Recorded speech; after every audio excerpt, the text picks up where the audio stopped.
రెక్కడితే డొక్కడిని జీవితం. కూలి పని చేసుకుంటే కనుక వాళ్ళ కుటుంబాన్ని పోషణకి కూడా ఇబ్బందికరంగా ఉండే వాళ్ళ జీవితం. ఒక సామాన్య జీవితంలో ఒక కుటుంబంలో ఉంచి ఒక సామాన్యులుగా బతుకుతూ కానీ ఒక దంపతులకి ఒక అన్యాయం జరిగింది. వాళ్ళకి పుట్టిన ఒక పాప పుట్టుకతోనే మోగా చెవిటిగా పుట్టింది. ఏం చేయని తెలియని పరిస్థితి. ఎంతోమంది దాతల దగ్గరికి వెళ్ళారు, ఎంతో అధికారులను కలిశారు, కానీ ఎవరో కూడా పట్టించుకొని నాదులేడు.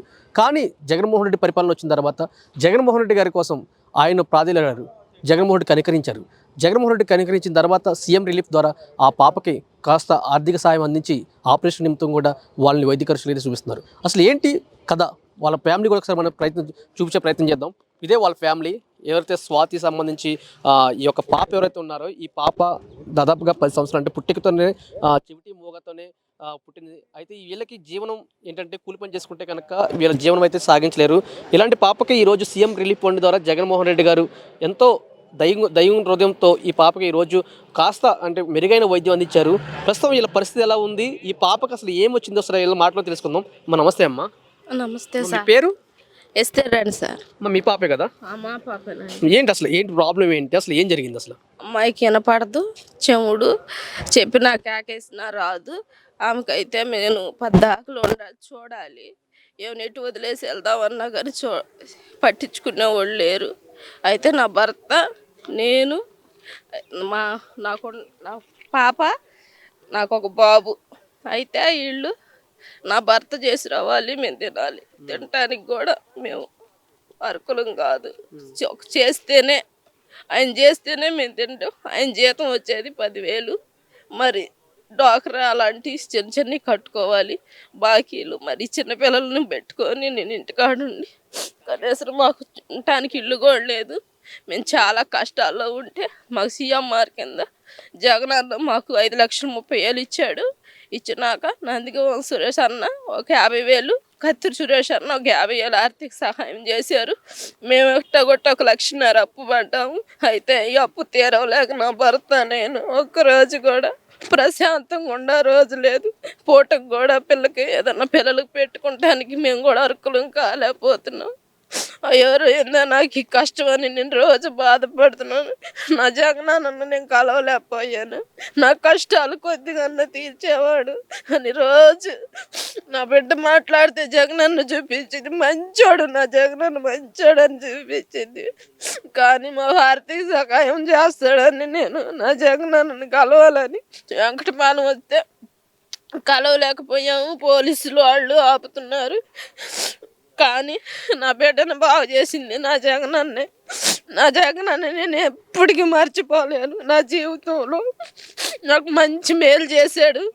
ఈ కొంచెం అయినా సరే నా బాధలు తీరుతాడని నాకు నమ్మకం ఉంది. అందుకే ఇలాగొచ్చి ఏదో ఒక సహాయం చేయించుకుందాం. ఎవరిని అడిగినా మమ్మల్ని ఆదరించేవాడు లేరు. నా జగనన్న అయితే నాకు న్యాయం జరిగిద్దని మేము ఈ నిర్ణయం తీసుకొని మా బిడ్డను తీసుకొని వచ్చాము. ఆపరేషన్ చేయించి 2 నెలలు అవుతుంది నా బిడ్డకి. కానీ సరైన ఏదన్నా పోషకారం పెడతానికి కూడా అయితే మాకైతే లేదు. నా భర్త చేయటం, నేను ఇంటికాడే ఉంటాం. నా బిడ్డను చూసుకుంటే రోజు జవాడ తీసుకొచ్చి నా బిడ్డని మాటలు చెప్పించుకొని రోజు నేను తీసుకువెళ్తాను. ఛార్జీకి కూడా లేని సమయంలో నేను బాధపడతాను. నా భర్త పనికి వెళ్ళొచ్చి మళ్ళీ నన్ను దింపేసి వస్తాడు. పిల్ల అది ఇదని అడిగినా కూడా మాకు ఆర్థిక సహాయం వల్ల నేను ఏది నా బిడ్డకి చెప్పుకొని అది వద్దాం ఇది వద్దాం అని చెప్పి తీసుకొస్తాను. అంత కష్టాల్లో నేను ఉంటాను.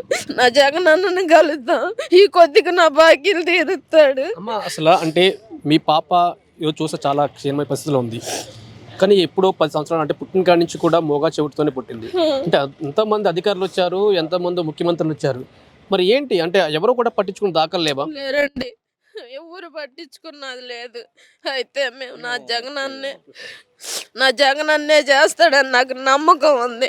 అంటే ఈరోజు సీఎం రిలీఫ్ ఫండ్ ద్వారా ఈ పాపకి ఈ రోజు అయితే మిషన్ అయితే వేయడం జరిగింది కదా? ఇచ్చారు, నా జగనన్నే ఇచ్చాడు. అది మిషన్ కాస్ట్ మంచిది ఇచ్చాడు నా జగనన్న. నా బిడ్డకి ఏదొచ్చినా సరే నా జగనన్నే చేశాడు మేలు. ఈ గొప్ప మేలు నేను మర్చిపోలేను. నా జగనన్ని జీవితంలో నేను మర్చిపోలేను. నా బిడ్డను కాపాడినందుకు నీకు వందనాలు జగనన్న. చెప్పన్నా అంటే అసలు ఏం జరిగింది? అసలు పాపకి చూసుకుంటే దాదాపుగా చిన్న పాప అంటే పుట్టుకతోనే వచ్చిందంటున్నారు. ఎంతోమంది అధికారులు వచ్చారు, ఎంతోమంది ముఖ్యమంత్రులు మారారు. ఆ క్రమంలో కూడా ఎవరు కూడా పట్టించుకున్న దాఖలు ఉన్నాయమ్మా అసలు? అన్న చాలా మంది దగ్గరికి వెళ్ళాము. చెన్నై కూడా ఎగ్మూరు చిల్డ్రన్స్ హాస్పిటల్కి వెళ్ళాము. అయితే మాకు మణిపాల్లో చేస్తామని చెప్పారు. కానీ అధికారులు చాలామంది అధికారుల దగ్గరికి వెళ్ళాము. అప్పుడు పట్టించుకోలేదు మాకు. నేను వైఎస్ఆర్ పార్టీగా తిరిగాను. ఉండవెల్లి శ్రీదేవి గారి ఎమ్మటి తాడికొండ నియోజకం ఉండవెల్లి శ్రీదేవి ఎమ్మటి తిరిగాను. ర్యాలీలో తిరిగాను. ఎమ్మటి అంటే పార్టీ అధికారంలో ఉన్నప్పుడు వాళ్ళ ఎమ్మటే ఉంటాను నేను.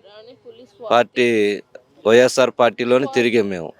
అయితే మమ్మల్ని ఇల్లు కూడా రాకుండా చేశారు. అయినా మాకు బాధ లేదు. జగన్ గారు చేశారు. మాకు మంచి మేలు చేశాడు. జగన్ గారు మంచి మేలు చేశారు. కత్తిరి సురేష్ అన్న గారు ఎల్లంగానే 50,000 ఇచ్చారు. నందిగుని సురేష్ గారు 50,000 ఇచ్చారు. సజ్జల రామకృష్ణ గారి దగ్గరికి వస్తే మమ్మల్ని సీఎంలో నుంచి ఫోన్ చేసి మణిపాల్లో ఏ ఒక్క రూపాయి అడగకుండా వాళ్ళకి ఎమ్మెన్యే ఆపరేషన్ చేయమని సజ్జల రామకృష్ణ గారు డైరెక్ట్గా ఫోన్ చేసి మాట్లాడారు. మాకు జగన్ గారి పుణ్యం అంటే మాకు న్యాయమే జరిగింది. మా పిల్ల పక్షాన మంచి మేలు జరిగింది. ఎందుకంటే 10 సంవత్సరాల నుంచి మాకు ఎక్కడా కూడా మాకు న్యాయం జరగలేదు. కాకపోతే దేవుడు ఇక ఏదో రూపంగా చేశాడు. మాకు అది చాలు అనుకుంటున్నాం. పార్టీల విషయంగా మేము మా పిల్లలు చేసిన మేలు జగన్ గారు చాలా మంచిగా చేశాడు. ఇప్పుడు ఎలా ఉంది మరి పాపకు కూడా పర్లేదు? పర్లేదన్న, బాగుంది. కానీ సరైన మేము టయానికి ఫుడ్ అంటే ఆర్థికం బట్టి చేసుకోలేకపోతున్నాం అదన్న. ఇది ఓవరాల్గా చూసుకుంటే ఏదైతే స్వాతికి సంబంధించి జీవిత గాథ అయితే మనం చూసుకుంటున్నాము. దాదాపుగా వీళ్ళ ఫ్యామిలీ కూడా మనతో పాటు ఉంది. ఈ పాపకి 10 సంవత్సరాలు అంటే ఇప్పుడు 10 ఇయర్స్ వచ్చింది కాబట్టి ఈ పాప చిన్నప్పటి నుంచి కూడా మూగా చెవిటితోనే బాధపడుతుందని చెప్పుకోవచ్చు. ఏదైతే అన్ని ప్రభుత్వాలు మారినా అధికారులు మారినా ఎవరో కూడా పట్టించుకుని దాఖలు లేవు. వీళ్ళు రెక్కడితే కానీ డొక్కడిని జీవితం వెళ్ళదు. కూలి పని చేసుకుంటూ జీవనం సాగించేవాళ్ళు. దాదాపుగా 15 లక్షలు 20 లక్షల దాకా ఖర్చు అవుతుందని చెప్పేసి అన్నారు. కానీ ఇప్పుడు వరకు ఆ డబ్బులు పెట్టాలంటే వీళ్ళకి స్తోమత లేక పిల్లల్ని ఇలాగే వదిలేశారని చెప్పుకోవచ్చు. ఏదైతే జగన్ గారి మీద నమ్మకంతో జగన్ గారిని కలిసి ఏదైతే సీఎం రిలీఫ్ ఫండ్ సంబంధించి 5 లక్షల రూపాయలు తీసుకుని ఈ రోజు పాపకి కొంత మెరుగైన వైద్యం అయితే చేయించారు. రాను రోజుల్లో ఇంకా మెరుగైన వైద్యం చేపిస్తారని చెప్పేసి జగన్మోహన్ రెడ్డి గారు చెప్పడం, ఏదైతే పేదల పక్షాన నిలబడడం జగన్ గారిని మనం కృతజ్ఞతలు చెప్పుకోవచ్చు. ఏదేమైనా పేదలకు ఇక్కడ అన్యాయం జరిగితే కనుక ఖచ్చితంగా జగన్ నేను ఉన్నాను అని చూపించడానికి ఇదే నిదర్శనం అని చెప్పుకోవచ్చు. ఏదేమైనా ఇలాంటి ఫ్యామిలీకి ఇటువంటి కూడా అంటే ఇలాంటి ఫ్యామిలీని జగన్ అన్న ఖచ్చితంగా ఆదరిస్తాడని చెప్పేసి వీళ్ళైతే కృతజ్ఞతలు కూడా చెప్పడం జరుగుతుంది. కెమెరామెన్ ప్రసాద్తో మధు.